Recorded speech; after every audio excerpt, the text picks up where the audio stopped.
at the end of the day, end of a couple weeks. I hope you guys have been enjoying your time here. I'm Mike Papka.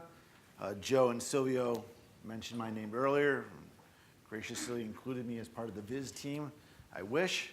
I spend most of my time running the Supercomputing Center that you guys have been using this week. Mira, Theta are all machines at the ALCF. So I spend most of my time doing email. But they let me come and talk today about something that I've been getting excited about, and that's Jupyter Notebooks. So I spend my time somewhat split between Argonne and Northern Illinois University. So Jupyter has really two things that I find interesting. One is it's actually a very valuable educational tool, and it's a good way to present new concepts to students. And then I'm actually now getting more interested in how it can be used for science.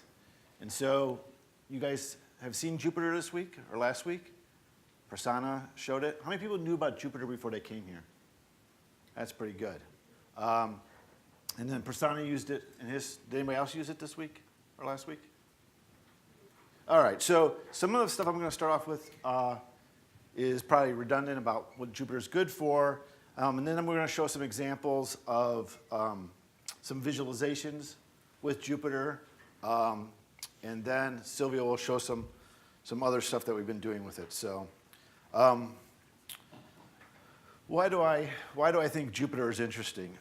One is for reproducibility. So we're often interested when we see science done, how it was done. And so Jupyter, much like the traditional lab notebook that you would use in a physical lab, Jupyter somewhat provides that for you in a coding environment. So that was one thing. If you're trying something new that you haven't done before, you're often Googling, trying out things, changing things. If you kind of work through it just using a notebook as the framework for that, it gives you kind of a scratch pad that you capture. So I like the idea from the idea of recording what you've tried. And as I mentioned, I'm starting to use it a lot more in my classes. And so it's kind of an example, and we're going to look at this in more detail. These are Mike trying to figure out how to do some Python visualizations, and each one of them has something different about it.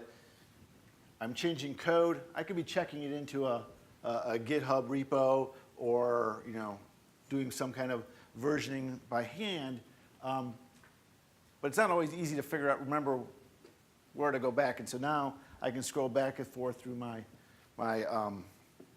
Jupyter Notebook and see the changes that I've made. Another thing, so that's kind of on the education learning side.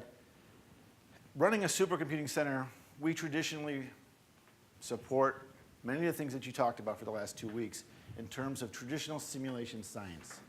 How do people run their codes, collect data, and then it's usually an ad hoc, after the fact analysis. And this left-hand side of the simulation here is pretty traditional. But as we build these bigger and bigger machines, Mira, Theta, our follow-on machine, Aurora, the data sets generated by them are larger and larger. People don't necessarily bring those home. They're doing simulations that are of interest to other groups. And so a long time ago, I worked on a turbulence data set or a turbulence simulation. The Flash Center that did that simulation did a lot of science on it, but then they made the data public afterwards, and other groups used it to do more studies. And we're starting to see this more and more, where people generate data, and then it's available to that community that has interest to do other things. And so these large data sets, you need some mechanism for sharing them. So we're looking at how do you change kind of the model of the supercomputing center, and I guess I probably should point here as opposed to walking over there, from just the standard traditional simulation, save data, maybe while you're having an allocation on the machine doing some analysis, to how do you support a set of communities long term. And so you're going to want the data stored close to the hardware. You're going to want probably some very specific tools and services associated with this hardware for your community. And this is another place where I think Jupyter Notebooks come to play. And so You'll see today we'll log into jupyter.alcf.anl.gov. You can log in with your crypto cards, and all of a sudden you have a Jupyter notebook, so a playground that is connected or able to access the data that you produce on our large resources. And all of a sudden that becomes a very powerful tool. And then with time, how do you launch jobs out of your Jupyter notebook, come back and check the results? So this is kind of where we're going. This is kind of a motivation for why I'm interested in it. Prasanna probably talked about this a bit. Jupyter Notebooks is the evolution of a tool called IPython, extended to go beyond just Python to other languages such as R, Julia, and Scala. It's very easy to share these notebooks. People keep adding more and more things. You can have interactive tools, associated widgets, and there's a lot of support for a big data integration. But the last line is something that I think is the most important. So it really provides a way to capture the transformations of your data, record the actions that you take, and manipulating it, and really allows for this notion of reproducibility.